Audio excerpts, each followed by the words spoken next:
প্রথমবারের জন্য একাধিক ফুটবল দেশ বিশ্বকাপে অংশগ্রহণ করছে। জনসংখ্যায় মাত্র কয়েক লক্ষ, সেখানে কেপ ভার্দের মতো, কুরাকাওর মতো দেশ তারা অংশগ্রহণ করছে, জর্ডনের মতো দেশ, উজবেকিস্তান তারা অংশগ্রহণ করছে। 48টা দেশে একাধিক দেশ রয়েছে যে দেশগুলো মূলত প্রথমবার অংশগ্রহণ করছে এবং স্বাভাবিক ঘটনা, আমরা যে খবরগুলো আগে অলরেডি আপনাদের জানিয়েছি, সেখানে হাইতি রয়েছে, সেখানে এর ছাড়া থাকছে হচ্ছে কুরাসাও যাই বলুন না কেন সেই দলটি রয়েছে, কেপ ভার্দে রয়েছে, একাধিক দল রয়েছে, তার সঙ্গে কঙ্গো রয়েছে, এছাড়াও থাকছে হচ্ছে সেনেগাল, আলজেরিয়া রয়েছে, উজবেকিস্তান রয়েছে, ইরাক রয়েছে, ইরান রয়েছে। এই ইরান যখন বলছি তখন আবার আমেরিকা ইরানের বিশ্বযুদ্ধের প্রভাব এই ফুটবল বিশ্বকাপে পড়েছে, সেটাও কিন্তু আপনারা জানেন। আমেরিকা কড়া নিয়ম বলে দিয়েছে যে তাদের দেশে ঢুকতে গেলে অনেক নিয়ম মেনে আসতে হবে। ইরানের সঙ্গে আমেরিকার যা সম্পর্ক, যে যুদ্ধের পরিস্থিতি বা যে যুদ্ধ চলেছে তার মধ্যে ইরান খেলবে কি খেলবে না তাই নিয়ে একটা অনিশ্চয়তা ছিল। শেষ পর্যন্ত তাদেরকে খেলার ভিসা দেওয়া হয়েছে, সব ফুটবলাররা ভিসা পেয়েছেন। কিন্তু ইরানের তরফ থেকে যে অভিযোগ, যে যেহেতু একদম ইরান থেকে গিয়ে খেলতে হবে আমেরিকায়, অনেকটা টাইম গ্যাপ, তাই সপ্তাহ দুয়েক অনুশীলনের সুযোগ পেলে বেটার হতো। তবে সেটা না দিয়ে শেষ মুহূর্তে সবাইকে ভিসা দেওয়া হয়েছে আমেরিকার পক্ষ থেকে। তাই বিশ্বকাপ শুরুর 48 ঘন্টা 72 ঘন্টা আগে ইরান পৌঁছেছে এবং তাদেরকে হিউজ চেকিং করা হয়েছে, তারপরেই ছাড়পত্র দেওয়া হয়েছে। তবে ইরান কিন্তু আমেরিকায় থাকতে পারবে না। ইরানের ক্ষেত্রে কড়া বার্তা দিয়ে দিয়েছে আমেরিকা, মেক্সিকোয় থাকো, ফুটবল খেলতে আমেরিকায় আসো, ফুটবল খেলো, 24 ঘন্টার মধ্যে আমেরিকা ছেড়ে চলে যাও। অর্থাৎ ডেলি প্যাসেঞ্জারি করার অবস্থা হয়েছে ইরানের। তারা মেক্সিকোয় ঘাঁটি গেড়েছে, মেক্সিকোতে থাকবে, তাদের গ্রুপের ম্যাচ মেক্সিকোতে নেই, তারা খেলতে যাবে আমেরিকায়। 24 ঘন্টা মানে ম্যাচ শুরুর আগে যাবে, সেখানে খেলবে, আবার 24 ঘন্টার মধ্যে ফিরে আসবে। অর্থাৎ প্র্যাকটিসের জায়গায় আমেরিকায় নয়, আমেরিকায় থাকতে পারবে না ইরানের ফুটবলাররা। ইতিমধ্যে ইরানের ফুটবলাররা তারা যেটা ইতিমধ্যে একটা প্রতিবাদ হিসেবে আমরা দেখেছি, তাদের দেশে ঘটনা একটি ঘটেছে, একটা বিস্ফোরণে সেখানে বেশ কিছু শিশু মারা গিয়েছিল স্কুলে, তাই তারা বিশেষ সংখ্যা লেখা, যতজন শিশু মারা গেছেন সেই সংখ্যা লেখা ব্যাচ, সেটা পরে কার্যত প্রতিবাদ দেখিয়ে তারা কিন্তু পৌঁছেছেন মেক্সিকোতে। এছাড়াও আমেরিকার কড়া নিয়ম, যেখানে ফিফাও কিছু করতে পারবে না, ফিফা বলেই দিয়েছে আমাদের কিছু বলার নেই, যা ঠিক করবে আয়োজক দেশ ঠিক করবে। তাই ফিফার আফ্রিকার সেরা রেফারি, সোমালিয়ার রেফারি ওমার, তাকে প্রবেশ করতে দেওয়া হয়নি। কারণ আমেরিকায় প্রবেশের ক্ষেত্রে নিয়ম হচ্ছে, সোমালিয়ার ক্ষেত্রে বাসিন্দাদের ক্ষেত্রে প্রবেশের ক্ষেত্রে নিষেধাজ্ঞা রয়েছে। যদিও কূটনৈতিক পাসপোর্ট তিনি বানিয়েছিলেন, কিন্তু যখনই আমেরিকায় পৌঁছেছেন পত্রপাঠ তাকে ফেরত পাঠানো হয়েছে। তাই ফিফার সেরা 52 জন যারা রেফারি ম্যাচ পরিচালনা করবেন তার থেকে বাদ পড়েছেন এই রেফারি। এই নিয়ে তর্কও হচ্ছে, তবে ফিফার কিছু করার নেই, শেষ কথা আমেরিকা বলবেন, কারণ তারা আয়োজক। তো এইগুলো একাধিক বিষয় রয়েছে। যখন খেলা দেখবেন, এমনিতে ভারতীয় সময় ম্যাচগুলো অলমোস্ট গভীর রাতে, প্রথম ম্যাচ যখন দেখতে বসবেন তখন ঘড়ির কাঁটা ক্যালেন্ডার 12টা বেজে গেছে, ক্যালেন্ডারে 12টা বেজে যাওয়ার কারণে পরের দিন 12ই জুন রাত 12:30টায় সেখানে মেক্সিকো খেলবে, সেখানে সাউথ আফ্রিকা খেলবে, পরবর্তী ম্যাচে কোরিয়ার ম্যাচ রয়েছে। প্রথম দিন যে ম্যাচ থাকছে সেই ম্যাচের দিক থেকে অবশ্যই আপনাদের শিডিউলটা বলে দিই, কারণ প্রথম দিনের ম্যাচ কাদের জন্য দেখবেন সেটাও তো জানতে হবে। প্রথম ম্যাচ মেক্সিকো বনাম সাউথ আফ্রিকা রাত 12:30টায়, দ্বিতীয় ম্যাচ দক্ষিণ কোরিয়া বনাম চেক প্রজাতন্ত্র ভোর 7:30। অর্থাৎ এবার বিশ্বকাপে রাত জাগা নয়, দিনও জাগতে হবে। এবার এইগুলো টেকনিক্যাল পার্ট গেল, ইনফরমেশন শেয়ার করলাম, সময় কমছে, বাট কয়েকটা দ্রুত ইনফরমেশন দিয়ে দেবো। শেষবারের জন্য বিশ্বকাপ খেলতে নামছেন মেসি। আগের বারের চ্যাম্পিয়ন, বিশ্বকাপ ট্রফি ধরে রাখতে পারবেন কি মেসি? মেসিকে ঘিরে উচ্ছ্বাস। তিনি যখন প্র্যাকটিস করছেন সমস্ত ফ্যান পৌঁছে যাচ্ছে ইতিমধ্যে। ক্লাব ফুটবলও মেসি আমেরিকাতেই খেলে, মায়ামিতে, তো সেক্ষেত্রে তার প্রতি জনপ্রিয়তা রয়েছে এবং মেসি সব জায়গায় জনপ্রিয়তার শীর্ষে থাকেন। মেসি ঘিরে উন্মাদনা রয়েছে।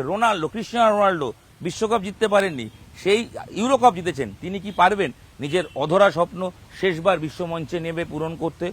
নেইমার চোট নিয়ে অনিশ্চয়তা রয়েছে, তাকে ব্রাজিল দলে রাখা রয়েছে, তিনি কি শেষ পর্যন্ত খেলবেন? সম্ভবত এটাই তার শেষ বিশ্বকাপ হবে যদি খেলেন। এছাড়া লুকা মডরিচ রয়েছে, ক্রোয়েশিয়ার দীর্ঘদিন ধরে খেলছেন, এটা তার শেষ বিশ্বকাপ। মেক্সিকোর গোলকিপার ওচুয়া, তিনি ষষ্ঠ বিশ্বকাপ খেলবেন, রেকর্ড, প্রথম ম্যাচে নামার সঙ্গে সঙ্গে। এই ফুটবলারদের এবারই আপনারা শেষ দেখবেন। এছাড়াও কম বয়সী ফুটবলাররাও রয়েছে, সুইজারল্যান্ডের সবচেয়ে বয়স্ক বৃদ্ধ গোলকিপার রয়েছেন, জার্মানির মতো টিম তারা ম্যানুয়েল নোয়ারকে 40 বছর বয়স তাকে ফিরিয়ে এনেছেন অবসর ভাঙিয়ে। যে জার্মানি 2014 চ্যাম্পিয়ন হওয়ার পর থেকে ব্যাক টু ব্যাক দুটো বিশ্বকাপ কোয়ালিফাই করতে পারেনি গ্রুপ স্টেজ, সেই দলও আশাবাদী নাগেলসম্যানের কোচের হাত ধরে যদি এবার সাকসেস পাওয়া যায়। ইয়ং ব্রিগেড জার্মানি নিয়ে এসেছে। অন্যদিকে তারা অঘটন ঘটাতে চায়, কারণ তারা গত দুটো বিশ্বকাপ ভালো খেলতে পারেনি। অন্যদিকে সবচেয়ে আলোচনায় যার নাম আসছে নাম্বার 1 ফ্রান্স।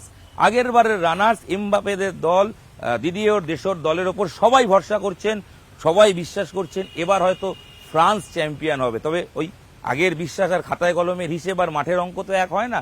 তাই সম্ভাব্য চ্যাম্পিয়ন হিসেবে যাদের নাম বা যাদের পক্ষে বাজি, প্রথম ফ্রান্স, দ্বিতীয় অবশ্যই আর্জেন্টিনা, তৃতীয় অবশ্যই থাকবে ব্রাজিল।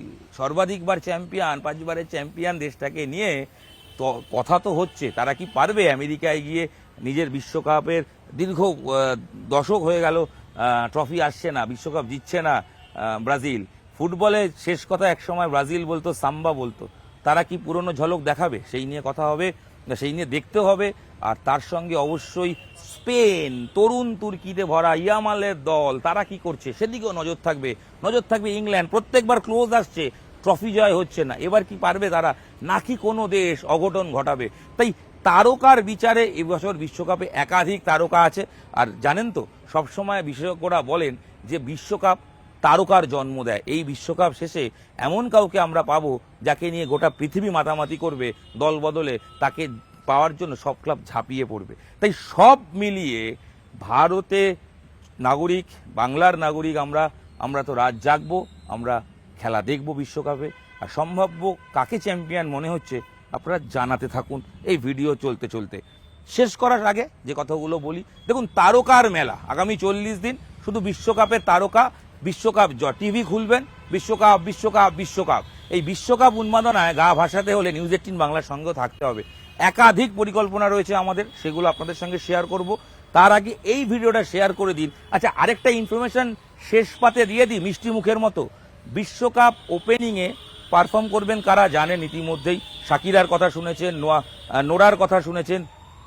এছাড়াও জানেন কি, 3 দেশের 3টে আয়োজন হবে উদ্বোধনী অনুষ্ঠান। কানাডায় এক বাঙালি পারফর্ম করবেন, ডিজে সঞ্জয় দেব নাম, যদিও সে বাংলাদেশের, কিন্তু বাঙালি তো। প্রথমবার বিশ্বকাপ মঞ্চে পারফর্ম করবেন এক বাঙালি শিল্পী, বাংলাদেশের এস দেব হিসেবে তার নাম পরিচিত, সে পারফর্ম করছে। এগুলো থাকছে। এছাড়াও 3টি ম্যাসকট হয়েছে 3 দেশের জন্য। মোট 16টি স্টেডিয়ামে খেলা হবে, আমেরিকা 10টা, মেক্সিকোর এবং কানাডা মিলিয়ে বাকিগুলো। তো সব মিলিয়ে প্রস্তুতি তুঙ্গে। ইতিমধ্যেই ফুটবলাররা সবাই পৌঁছে গেছেন। শেষ মুহূর্তে সব শেষ, তুলির টান ডান, এবার নেমে পড়ার পালা। তার মধ্যে অল্প বিস্তর বিতর্ক আছে। ইরানের ফ্যানদের ক্ষেত্রে দেওয়া হচ্ছে না টিকিট, ফিফা নাকি বাতিল করেছে। বিশ্বকাপ আসলে খবর, তর্ক বিতর্ক থাকে, তবে সব শেষে জেতে ফুটবল বিশ্বকাপ। আশা করি সেটাও এবার জিতবে। আর এবারও বিশ্বকাপে জয় হবে সব খেলার সেরা ওই বাঙালির প্রিয় ফুটবল। ফুটবল আবেগে থাকুন, ফুটবল আবেগে ভাসুন। আর অবশ্যই নিউজ 18 বাংলা ডিজিটাল দেখুন। আপনাদের সঙ্গে আমি আরও একবার জানিয়ে দিই, ইরন ছিলাম। বিশ্বকাপের খুঁটিনাটি জানতে হলে নিউজ 18 বাংলায় চোখ থাকুক। আর ততক্ষণ ভিডিওটা শেয়ার করতে থাকুন। ধন্যবাদ, ভালো থাকুন, বিশ্বকাপ জ্বরে কাবু হন। আর আপনি কোন দলের সাপোর্টার প্লিজ একটু জানিয়ে দিন, কাকে মনে করছেন চ্যাম্পিয়ন। ধন্যবাদ, দেখা হচ্ছে পরবর্তী ভিডিও।